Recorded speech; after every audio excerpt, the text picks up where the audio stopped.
mucha gente en poetas, en escritores para escribir poesía y novelas. También me parece que hay unas óperas donde hacen relación al canto del ruiseñor en Europa. Y es muy, muy variable este canto.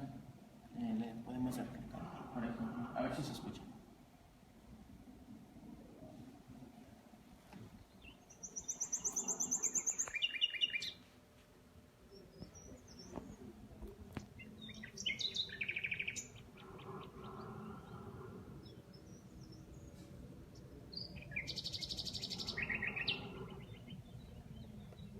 Sí, gracias.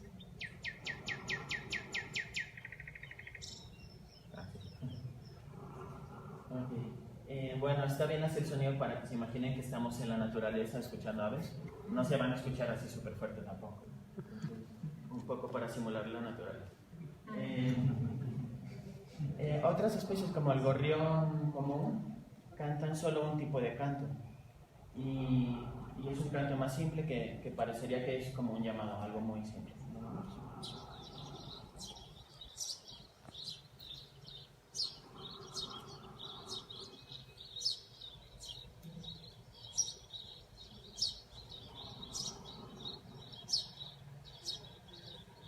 Gracias. Y otras como el huitlacoche rojizo, que es un ave que está en México, también canta muchísimos tipos diferentes, cientos de diferentes tipos de cantos.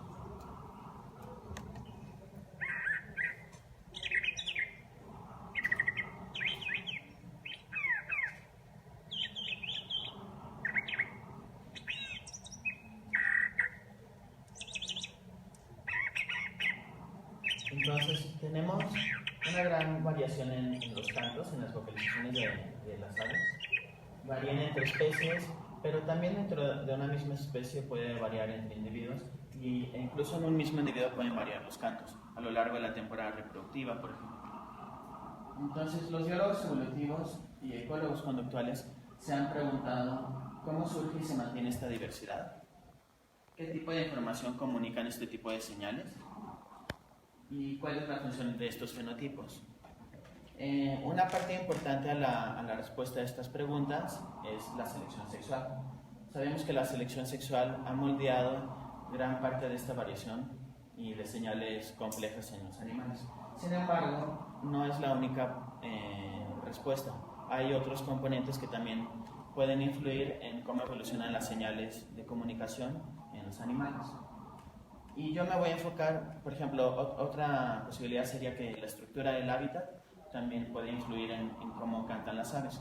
Por ejemplo, se sabe que en bosques densos las aves tienden a cantar cantos más graves porque las frecuencias bajas o graves se dispersan mejor en zonas con muchos obstáculos, como árboles. Pero bueno, yo en esta práctica me voy a enfocar a otros componentes, otros factores que también pueden influir en la evolución en este caso, de las señales acústicas en las aves. Y en algo que está siendo como muy de moda últimamente, que es el ruido urbano, que es un contaminante producido por el ser humano. Vamos a ver un poco de cómo el ruido puede influir en cómo cantan las aves. Luego, un poco sobre otro contaminante que también es muy común en este planeta, que es la luz artificial nocturna. También vamos a ver cómo podría influir en las señales acústicas de las aves.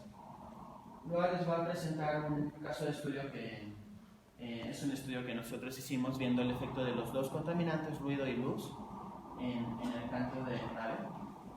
Finalmente, mensajes para la casa. A lo largo de la plática les voy a presentar trabajos que han hecho otros investigadores y algunos también que hemos hecho nosotros mismos. Bueno, la primera parte. Estamos muy acostumbrados a estar en ambientes ruidosos y a veces podemos como no darnos cuenta de que realmente vivimos en un mundo muy ruidoso. Como la cafetera. Como la cafetera. Ajá. Pero sin embargo el ruido es algo prácticamente omnipresente. Se encuentra en todos lados prácticamente. Aquí tenemos unos perfiles de ruido donde en el eje X tenemos la frecuencia. Valores bajos de frecuencia son sonidos graves, valores altos son sonidos agudos, y en el eje Y tenemos la amplitud, que es la intensidad del sonido, es decir, cuánta energía tiene ese sonido. y lo podemos medir en decibeles. Entonces son perfiles de ruido natural. Por ejemplo, en un bosque hay mucho ruido en bajas frecuencias producido por el viento. Luego hay como una ventana de silencio en frecuencias intermedias y luego otra vez mucho ruido a frecuencias más altas, agudas, producidas por insectos. En un pastizal tendríamos un perfil similar con mucho ruido a nivel grave y luego menos ruido a medida que aumentan las frecuencias. Entonces, les quiero decir que hay ruido también natural, no todo es ruido urbano. Entonces, el ruido podría enmascarar el canto de un ave. Por ejemplo, aquí tenemos el canto de un chochín. En el eje X tenemos el tiempo, en el eje Y la frecuencia, como les dije antes. Frecuencias bajas son sonidos graves, frecuencias altas son sonidos agudos. Y si este chochín está cantando al mismo tiempo que otra especie que se llama acento, y el acento canta en las mismas frecuencias que el chochín, pues entonces los dos cantos van a estar sobrepuestos unos con otros. Y podríamos pensar que un chochín no va a poder obtener la información del canto de su misma especie si está enmascarado por el canto de otra especie. Entonces, también ruido puede ser ruido de otros animales o de otras aves. Y en este sentido podemos entender ruido como cualquier sonido que puede interferir con la transmisión de una señal acústica. Y en este contexto lo vamos a manejar así. Bueno, el ruido urbano es algo que se empieza a considerar como un contaminante, o lo podríamos considerar como un contaminante importante a finales del siglo XVIII con la Revolución Industrial. La OMS reconoce que más del 40% de la Unión Europea tiene niveles de ruido mayores a 55 decibeles. Entonces, hablando en tiempos evolutivos, los animales han estado expuestos a ruido durante miles de años, o millones de años, pero ruido natural. Pero este tipo de ruido urbano es algo relativamente reciente, ¿no?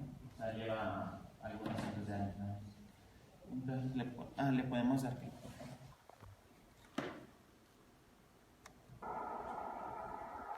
Ruido urbano. El ruido urbano puede afectar a animales que viven en las ciudades, pero también fuera de las ciudades, porque hay aviones, por ejemplo, que pasan en lugares que no están habitados. El ruido puede llegar a las zonas lejanas de las ciudades. También hay carreteras que van entre ciudades, pudiendo llevar el ruido a zonas alejadas de las ciudades. Y por otro lado, también el ruido puede transmitirse a largas distancias. Entonces, no solamente los animales que viven en urbes pueden estar afectados por el ruido, sino también aquellos que viven relativamente lejos de estos lugares. Entonces, bueno, el ruido urbano puede tener efectos a varios niveles. A ver, ¿cuál sería lo más obvio para ustedes? ¿Cómo nos podría afectar el ruido?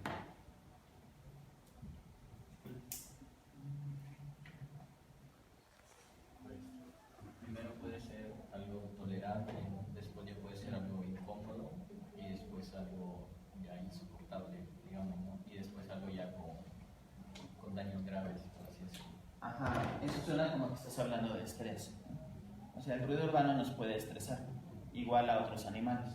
Entonces, el ruido urbano puede tener efectos a nivel individual, haciendo cambios fisiológicos, tal vez aumentando la producción de hormonas de estrés como cortisol en mamíferos, corticosterona en aves. Se ha dicho que también puede tener efectos a nivel de genes, que el estrés podría de alguna forma aumentar los radicales libres y estos provocar mutaciones en los genes. También hay por ahí un estudio, pero no hay mucho de esto en realidad, donde hablan de que el ruido podría tener efectos epigenéticos, transgeneracionales, un poco de lo que les hablaba Daniel, ahora visto con el ruido. Entonces, bueno, efectos a nivel individual, fisiológicos, sería como lo más intuitivo, ¿no? Primero. También puede tener efectos a nivel de comunidades, perturbando las interacciones presa-depredador. Por ejemplo, hay aves que cuando están en un lugar con mucho ruido pasan más tiempo vigilando por depredadores y menos tiempo comiendo. ¿Por qué? Porque como no escuchan bien las señales auditivas, bueno, al depredador, entonces tienen que basarse más en la vista para ver si hay algún depredador por ahí y no tanto en el oído. Entonces eso significa que pasan menos tiempo comiendo, tal vez entonces dan menos alimento a las crías y puede haber una cascada de efectos. También puede haber un efecto a nivel de planta polinizador. Hay especies de aves que no habitan o que no van a zonas ruidosas, evitan estas zonas ruidosas. Entonces no van a polinizar plantas que están en estos lugares o árboles, ¿no? Entonces puede ser que las plantas que estén en zonas ruidosas sean menos polinizadas por aves y también que dispersen menos las semillas, porque pues, no se comen los frutos y no dispersan las semillas. También puede haber algunos efectos positivos en algunas especies, como en el pinzón mexicano. Se vio que en algunas poblaciones, justamente como el depredador del pinzón no va a las zonas ruidosas, al pinzón le va mejor ahí porque no hay depredadores que se comen a sus huevos. Pero en general, la mayoría de los estudios muestran que hay efectos negativos. También puede haber efectos a nivel de poblaciones. Se ha visto una relación negativa entre el nivel de ruido y abundancia. Cerca de zonas ruidosas hay menor abundancia de una especie y también menor diversidad de aves. También se ha visto una reducción en el éxito reproductivo de las aves. Esta reducción en el éxito reproductivo no se sabe muy bien cómo se dará, o cuál es el mecanismo para explicar esto. Pero una posibilidad es que los padres, como están vigilando más tiempo por depredadores, entonces dan menos de comer a los pollos y se mueren más fácilmente. Es un poco de efecto retrasado. Ok. Este es un posible mecanismo para explicar por qué en zonas ruidosas hay menor abundancia. O sea, puede haber mayor mortalidad de embriones. Esto lo vieron experimentalmente Podvin y McDougall, y ellos proponen que puede ser tal vez porque los padres dan menos alimento a los pollos. En otro estudio vieron que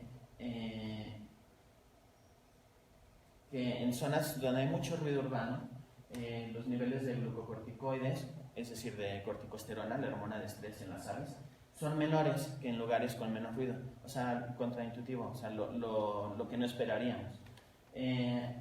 Estos investigadores lo que proponen es que tal vez las aves que están en zonas ruidosas bajan los niveles de corticosterona como para evitar un daño de la corticosterona prolongada. O sea, porque cuando estamos con niveles altos de estrés durante mucho tiempo, esto puede producir daños fisiológicos a largo plazo.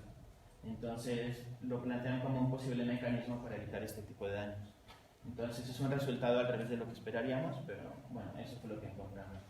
Y también encontraron un menor éxito reproductivo en esta especie de azulejo. También piensan, tal vez es porque los padres dan menos de comer a los pollos. Sin embargo, otro estudio mostró que pollos expuestos a ruido eran más alimentados que los menos expuestos, o sea, como al revés de lo que pensaban en los estudios anteriores. Y tenían mayor estrés oxidativo, o sea, un efecto negativo a nivel fisiológico.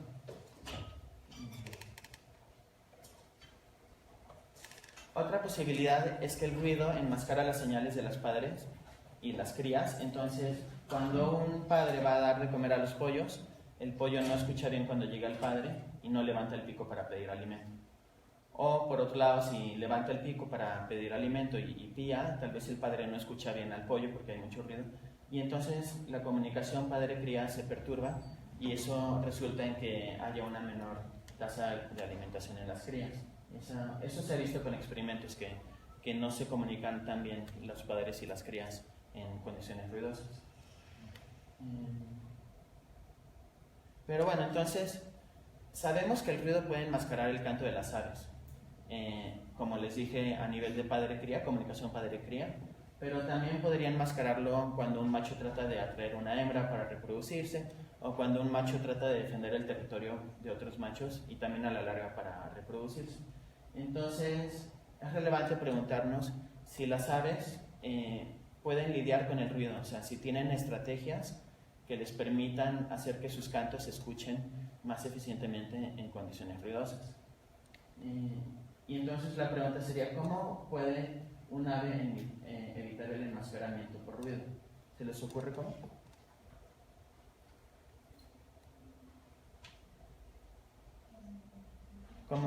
¿Qué haría un ave para que el ruido no enmascare sus cantos? O no, ¿para que otra ave la pueda escuchar? Puede cantar cuando, por ejemplo, vea que el ruido es menor en el ambiente, distinguiendo. ¿Dejar de cantar?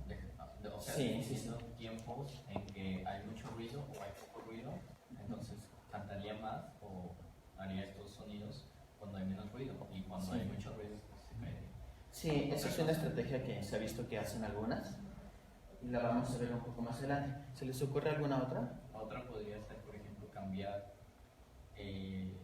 no sé si la frecuencia, sí, supongo que la frecuencia, para que no se enmascare con otro ruido que tiene la misma. ¿Y cómo sería eso de cambiar la frecuencia? ¿Hacia dónde la cambiaría? Aumentar. ¿Hacerla más aguda?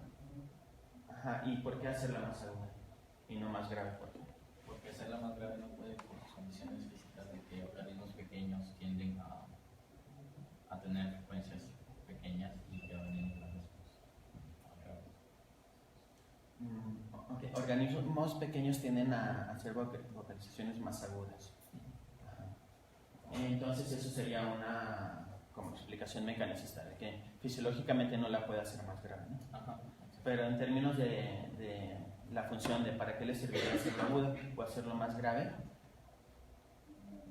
imagínense que el ave sí pudiera hacerlo más grave o agudo, o sea, que sí pudiera, pero ¿qué le convendría más, hacerlo más agudo o más grave? Más agudo, para Ajá. la comunicación, bueno, el mensaje llegue. ¿Y por qué más agudo? Esa es la pregunta.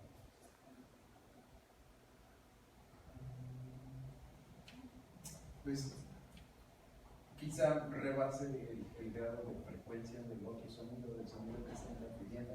Del ruido urbano. Ajá, del ruido urbano. Sí, exactamente, porque el ruido urbano tiene frecuencias predominantemente bajas, es un sonido grave. Entonces, si el ave hace el canto más agudo, podría desenmascarar su